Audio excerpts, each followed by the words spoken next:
Good day, everyone.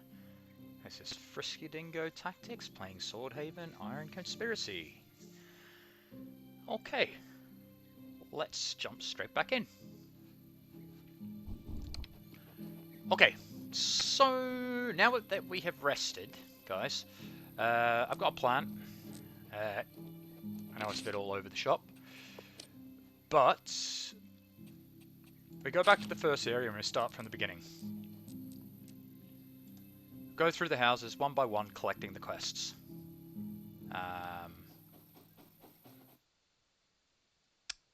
Yeah. Okay. Which quarter is it? How do we see the city? Do we not get a oh yeah. Yeah. Duh.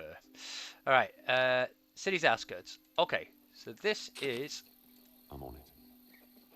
where we started, okay? And then we go in, as it's pointed out, well, as we realised earlier on in the series, every time you go in one of these doors that are brown, they turn silver and then they appear on the map. Yeah? So then you can just look at the map and go, oh, that's... well, this... this... Alright, we didn't go in any of these. Okay. But I think there was a painter, an armourer, and then some guy said the baker, which I thought the baker was near the entrance. So... let's have a look.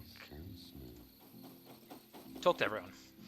Goodness, this city's as busy as an anthill. Another new shop or business opens every few days.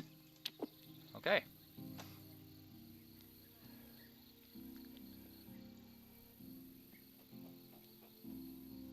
Okay. Yeah, let's uncover the doors first. In fact, I need to remember to put my personality crown on. Yeah. Put my personality crown on. So I can get better... This is the baker's shop. Okay? As good as any.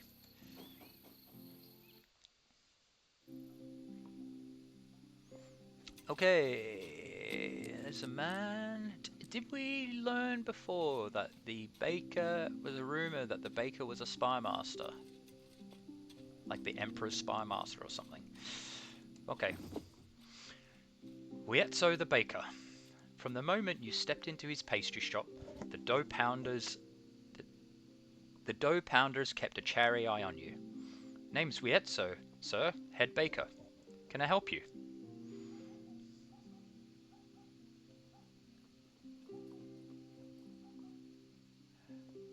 You look somewhat ill at ease, Wietzo.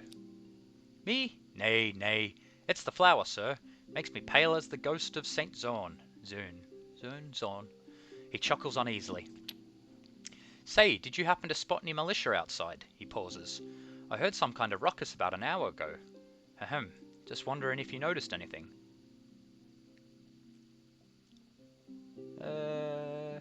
No, I haven't crossed paths with any militia. He relaxing slightly. Nothing to worry about then. So, he props his elbows on the counter. Need any hardtack for the road? I can see you're the travelling sort. You can never have enough provisions. As much hardtack as you can squeeze into your pack. What does he have? He's got a golden egg. He's got salt, which is always good.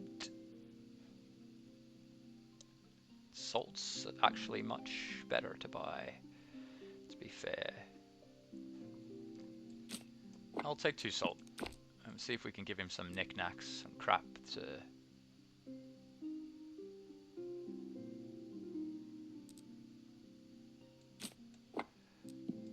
Done.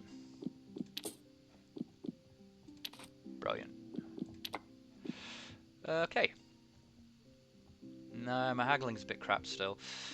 You seem to be doing quite well for yourself. Heh, I suppose you're right. Well, what can I say? People love my pastry, and not just any old people. Nay, sir, the top brass. Ah, connections in the higher circles, I see. Aye, don't you know they call me the pot-bellied prince? I used to be spymaster for the city's patricians until I realized that baking bread is my one true passion. Of course, I still have a couple of friends in the Swordhaven militia, and even patrol the streets myself from time to time. How very exciting. There I go again, prattling like a serving wench. Don't listen to me, sir. I'm a baker first and foremost, and I sure as vellens know my craft. Perhaps you'd like to buy something for the road. I just have. I wanted to ask you about a couple of rumours. I do not spread rumours, my dear. I create them.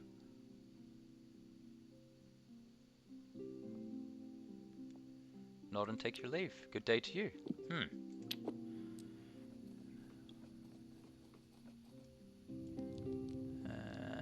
Let's see if the apprentice says anything.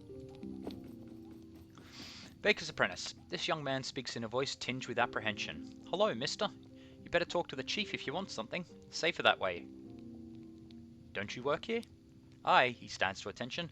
I'm the apprentice. He sags. I just figured if I'm already doing the baking and decorating, I might as well try my hand at selling. He rubs his shoulder with a wince. But I guess I'm not ready for that yet, because the chief gave me a good thrashing when he found out. Why? Dunno. I only sold a sweet roll to some lass, he makes a holy sign, as straight as a die, but he got awfully cross when he heard about it, said 'twas meant for someone else. Do you know who this buyer might be? No idea, and I doesn't ask, even if I cared.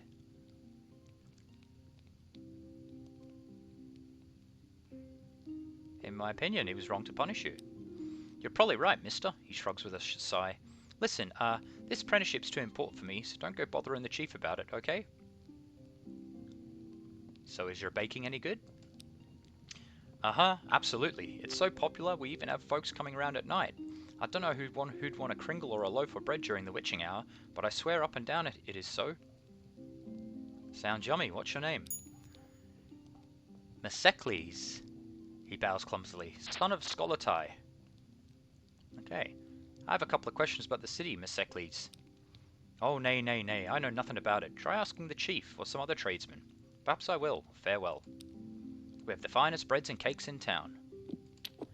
Okay, so where to the baker thrashed him for... yeah, okay, so there's something a bit sketchy about it with this baker. But he was a spy master. So, let's see if there's another dialogue option here. The baker claps the flour in his hand and steps closer. What can I interest you in?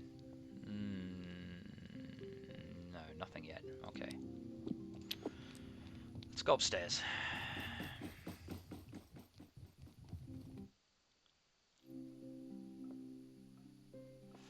There's a woman here.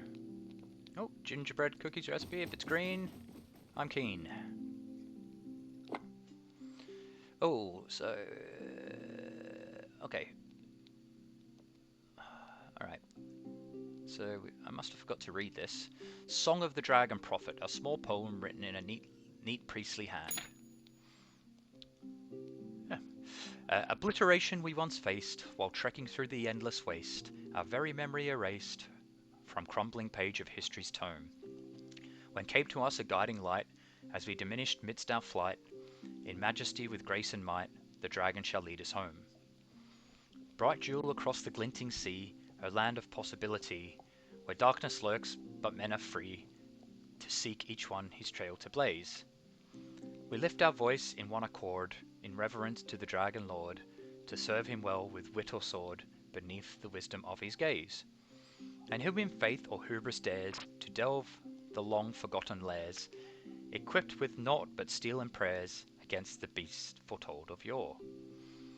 When storm-tossed skies to ebb and turn, thy very soul with zeal doth burn, our glorious dragon shall discern, whose legacy ascends to lore. Okay, cool. And the gingerbread cookies recipe. Oh, gain a point in crafting. Yay. I'd like to thank the Bakers Guild for responding so quickly to my application. In your response, you mentioned sending over a recipe consisting of my specialty in baked goods. So here we are. Gingerbread cookies by Jonas Olsen.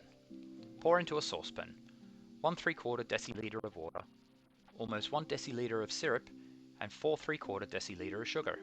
Boil until it is mixed together, but don't let it bubble. Remember to stir now and then. Using a bowl, pour in 250 grams of butter, 2 tablespoons of carnation spice, 2 tablespoons of cinnamon, and 1 tablespoon of ginger.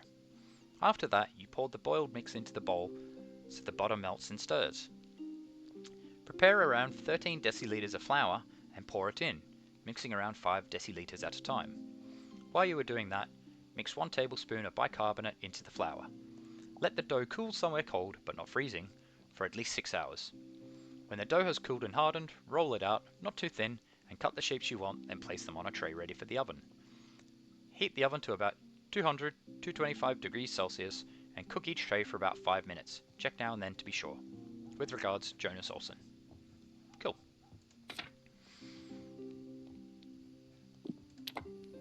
Let's talk to this woman. She's got a crossbow on her desk. The baker's wife. A keen-eyed Silurian woman seems pleased by your surprise visit.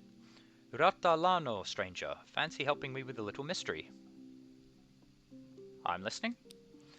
Onal, picture this, she cocks her head to one side. A Silurian warrior imprisoned in a tower, but trying to rescue his sweetheart from the clutches of a greedy baron, sells out his co-conspirators for a final meal.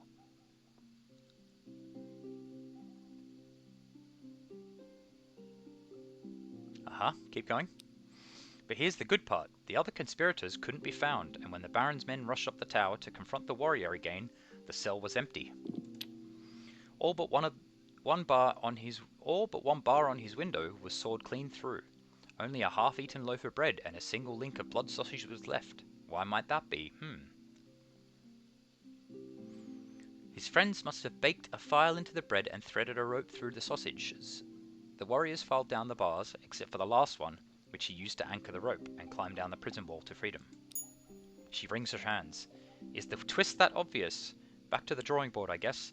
I can't have such predictable outcomes in my debut novel now, can I?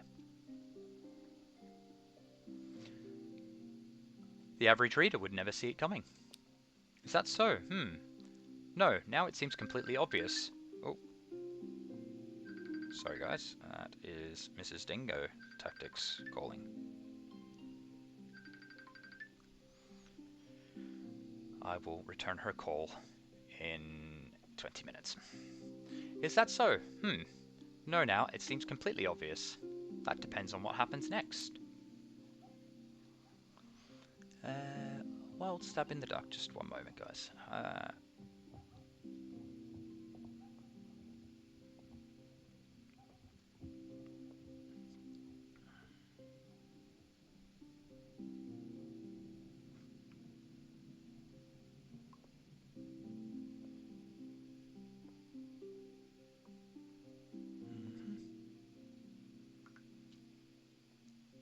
Okay.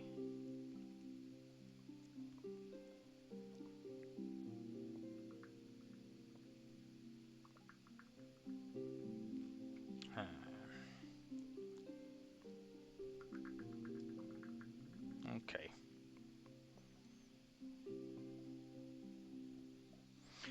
Okay. I don't want to spoil anything yet. You'll have to wait until it's finished to find out.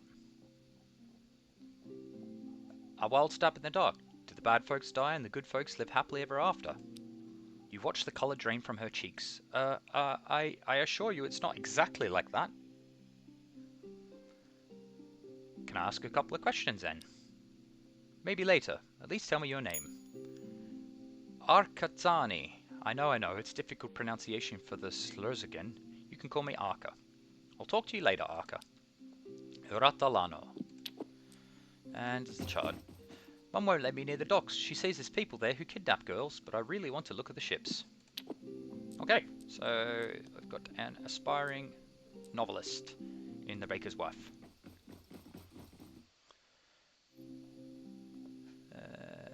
Just check to see if there's any dialogue options.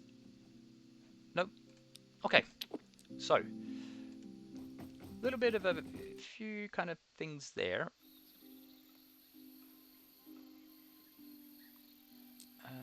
Where have I come to? I've come to here.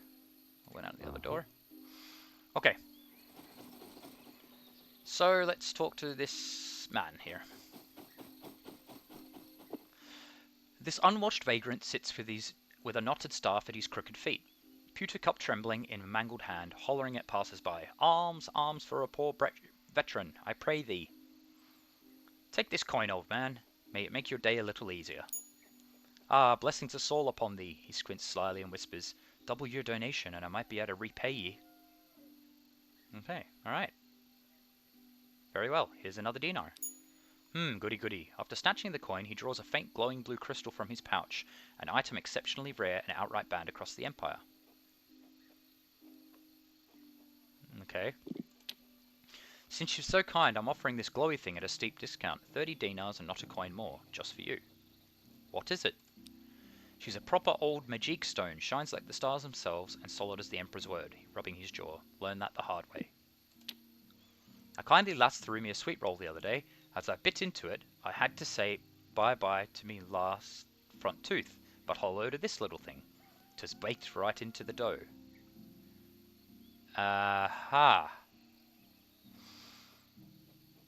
I know it's is it illegal to trade magical artifacts in Swordhaven? Dragon forbid, of course not. Haggling 37? In that case, I'll give you 5 dinars for it, no more. Yeah, no, 30's a fair price for a fancy thingamabob like that. Very well, 30 dinars. Thank ye, but do me a kindness and don't pester the bonny lass who gave me the sweet roll with that thing stuck in it. Okay, who is she? I'm sure it wasn't her doing. She must have gotten it from the baker, that crook. Interesting. Somebody ought to brace that no-good Nicoretti. I've one thing for a poor old wretch like myself to flog bile magics and earn a couple of coins, but the fella's fatter than a hog on Circuit Day. What does he need all that dosh for? The bakery's right there, to the other side of the street. Here's a dinar for the pointer.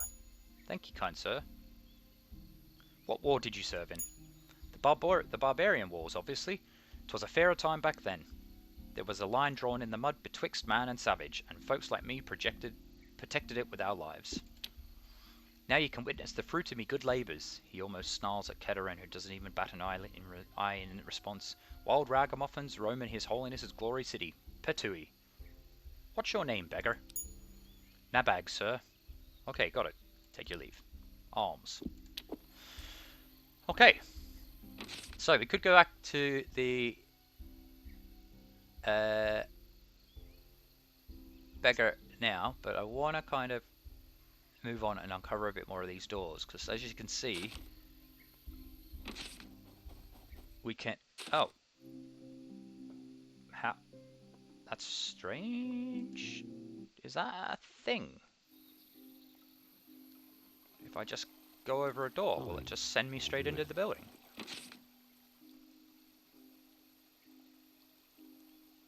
Because I didn't click that.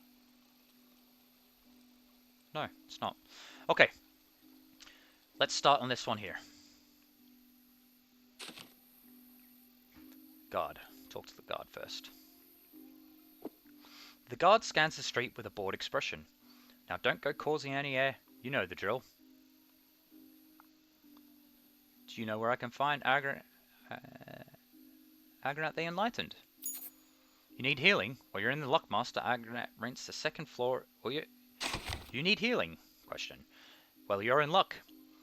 Master Agranat rents the second floor of the apartments here in the gate quarter, just over yonder. He points the way. Agranat is a healer? That's what he's known for. Master Agranat moved to Swordhaven a couple of years back after the last plague. He's a well-respected physician. So Agranat's a foreigner. Ah, he's from the southern archipelago, if I remember right. Got it.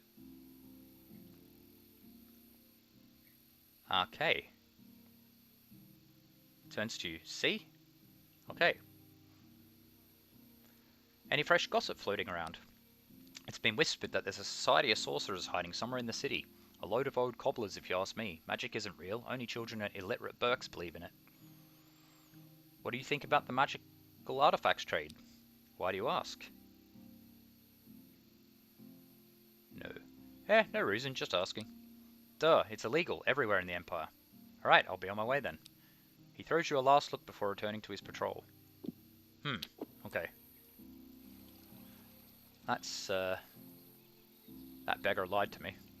Okay, let's go speak to this guy. I would like to see Agranat. The doorkeeper. The doorkeeper steps smartly forward. Good day, my lord. Do you have an appointment with the Master Agranat? Appointment? Of course.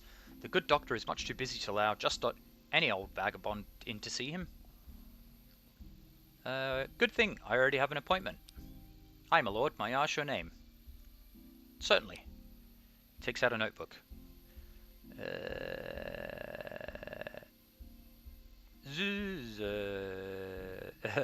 Celadon Tumblewet. Sorry, but I don't see your name on that list. Damn it. Is there any other way I can see Agranat? Well, Master Agranat specifically told me to allow certain people through unsavory types, if you catch my meaning.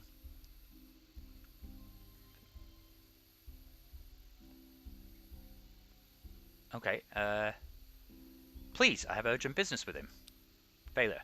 As I said, you may only be admitted by appointment if you have business with Master Agranat, or if you're affluent like my master and to look the part. You mentioned unsavory types. He hesitates. There's one who likes to skulk around the bakery, right here in this gate quarter. A shady fellow who only appears at night. Okay. But that's not my concern, and neither is it yours, my lord. I don't believe one can come in without an invitation, only if he's some sort of rogue. I don't allow rogues inside this house, only those who have business with Master Agranat. The proper way is to make an appointment, or to appear obviously well-to-do. Someone dressed in the latest fashion, sporting one of those stylish barbarian hats. What was it called? A Dirua cap or something. A true lady or gentleman will always find succor here.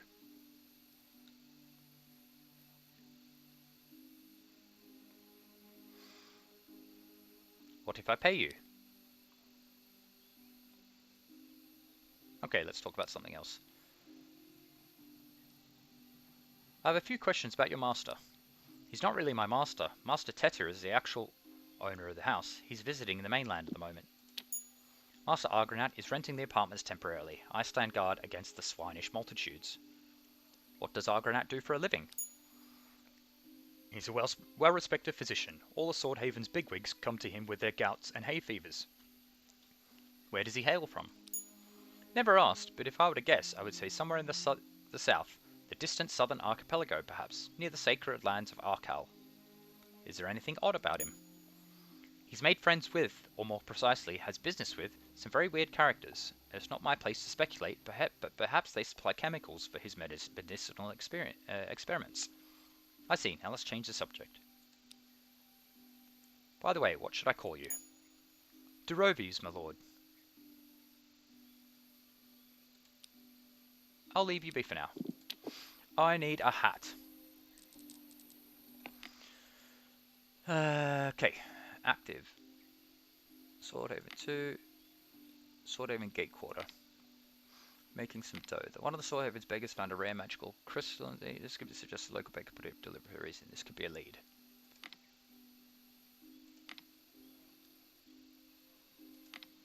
Xanfor's amulet. Xanfor's it would make it.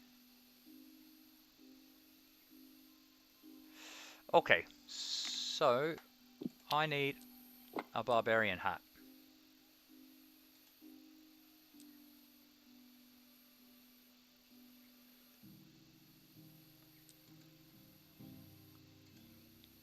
I can't remember that. Duris something?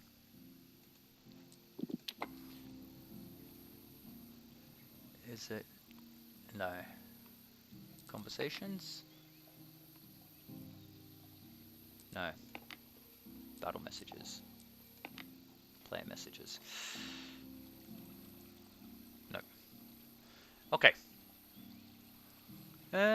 Still got a couple of leads. Okay. Juries. Let's go to this one here.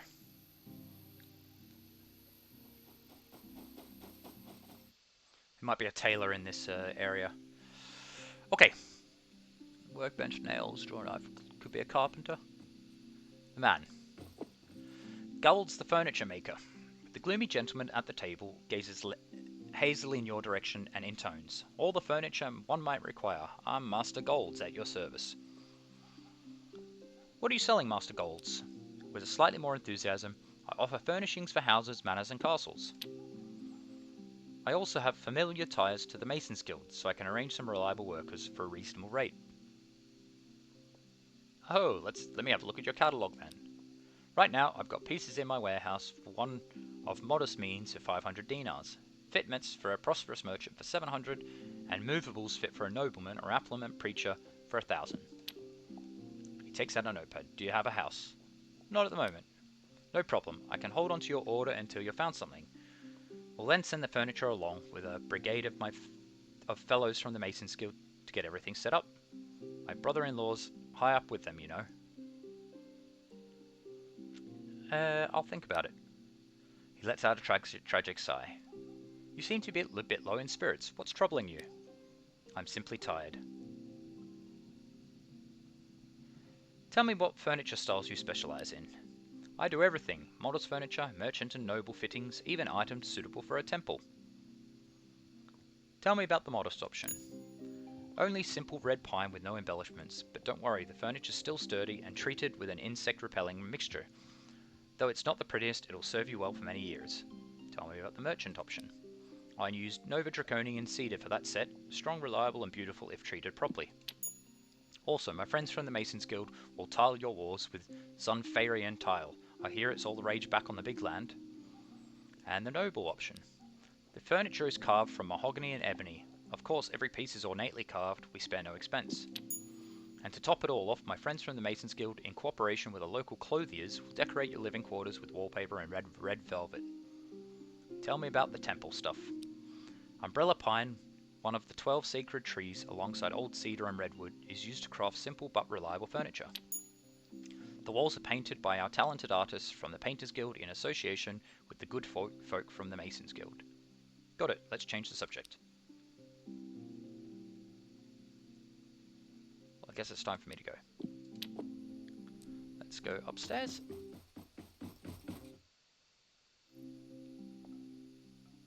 Young woman.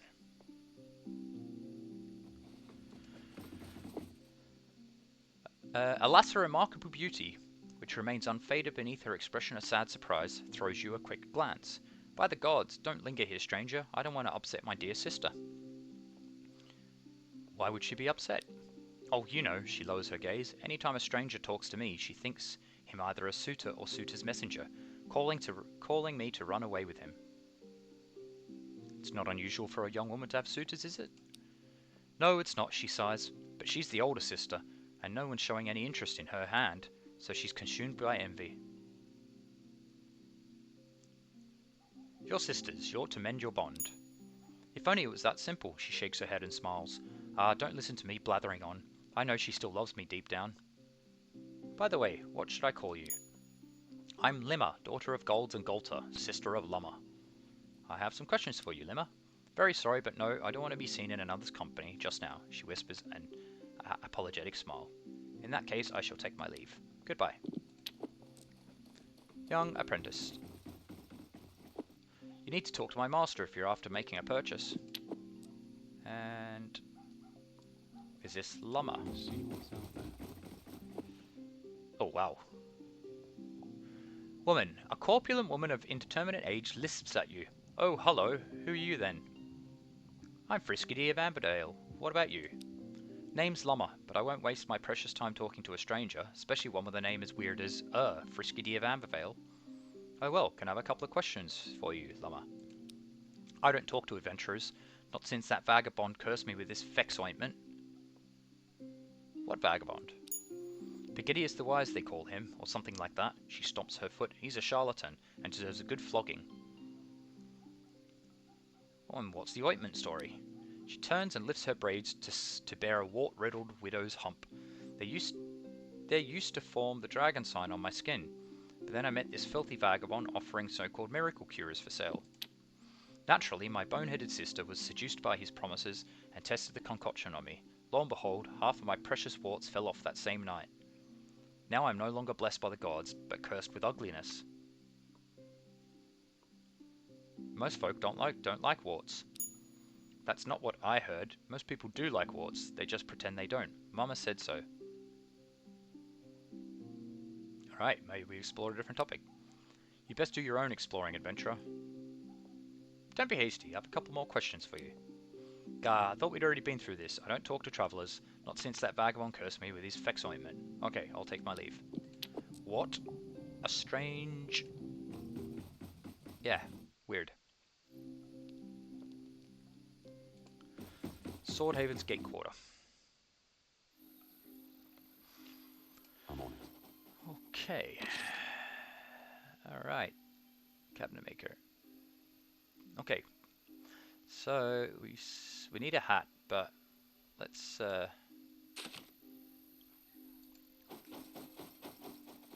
Armor merchant.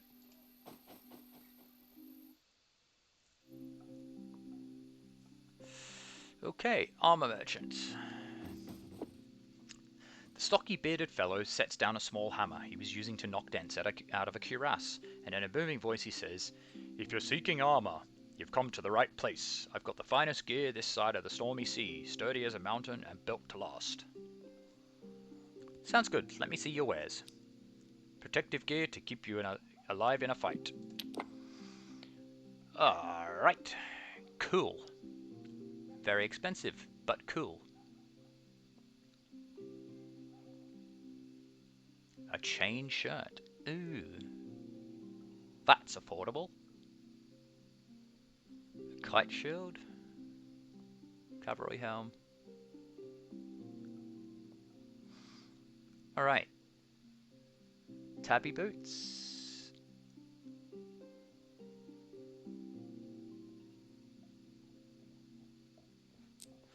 Alright, cool. This is very cool. I definitely am gonna armor up a little bit.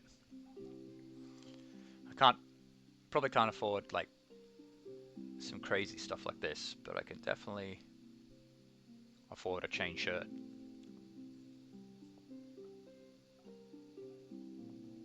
Not now, but I think I'll do a little bit more questing.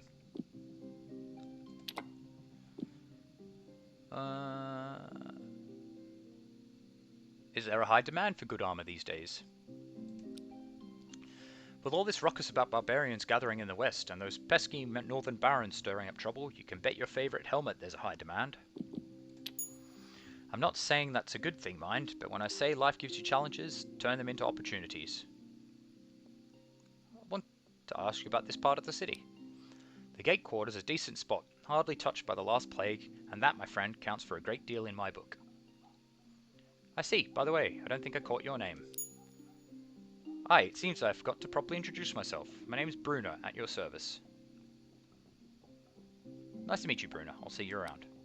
Keep your shield high and your spirits higher. Armorer's apprentice. The lazy-eyed armorer's apprentice shakes his head as if denying a request yet unvoiced. Nah, not gonna work on old Corley. I know who you are, and the answer's no. Who am I then? You're an adventurer, yeah? Just the type my thieving dog of a brother would hire to get back his oh-so-precious coral collection. But I ain't budging, because that bastard still has my wonderful clarinet in his greasy paws. What the? Explain yourself, peon. He smirks in disbelief. Two blue-ribbon craftsmen, students of the best armourer and weaponsmith in the city, are feuding over an inheritance, and you haven't heard about it yet? Some people really do make their homes under a rock, don't they?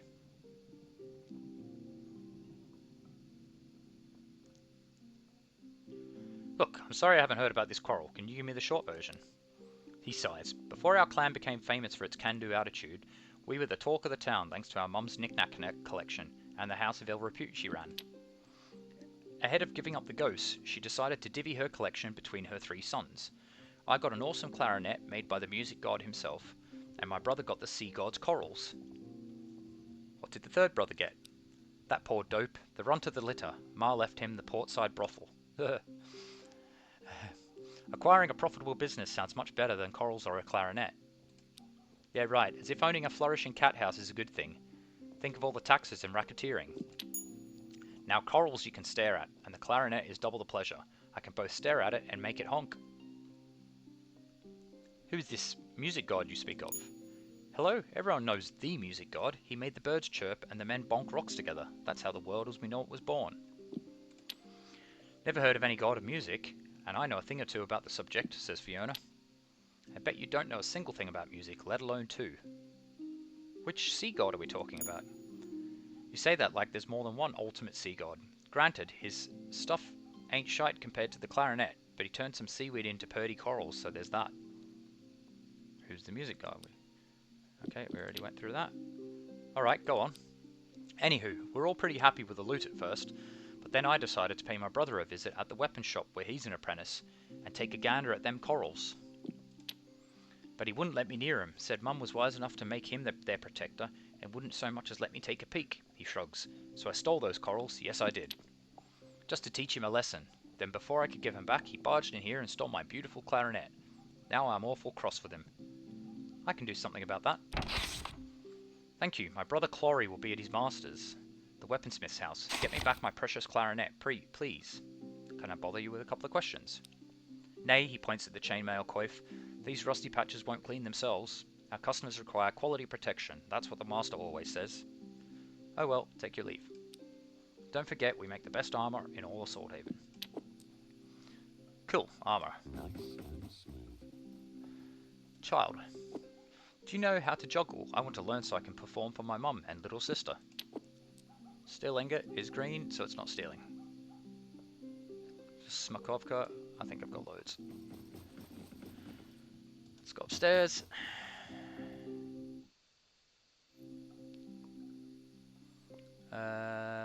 Steel bolt. Armorer's wife. The armorer's wife. The dark-eyed woman who had just been busying herself with a deck of diamond-shaped playing cards sets him down. She gloomily observes your approach, but quickly remembers her manners and puts on a smile.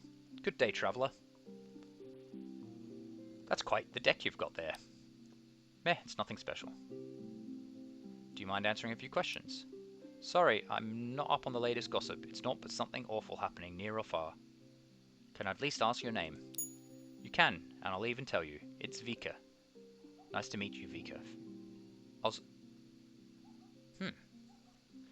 was thinking about those curious cards of yours. No, it's not. Alright, I'll let you be. Goodbye. Do I know I have a personality better? Personality 5. No, I don't.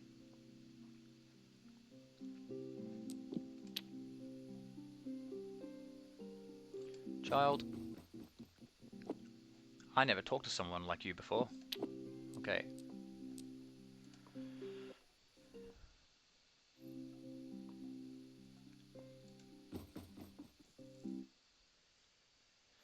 Okay. So.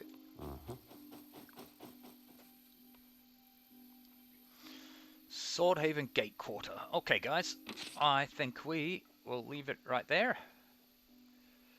And then in the next episode, we will finish up the Swordhaven Gate Quarter, see if we can clear any of these quests. See if we can find one of these hats. I might have to go out to the outskirts. And then hopefully that hat will get us access to see Agranat. Okay. Let me do a wee save.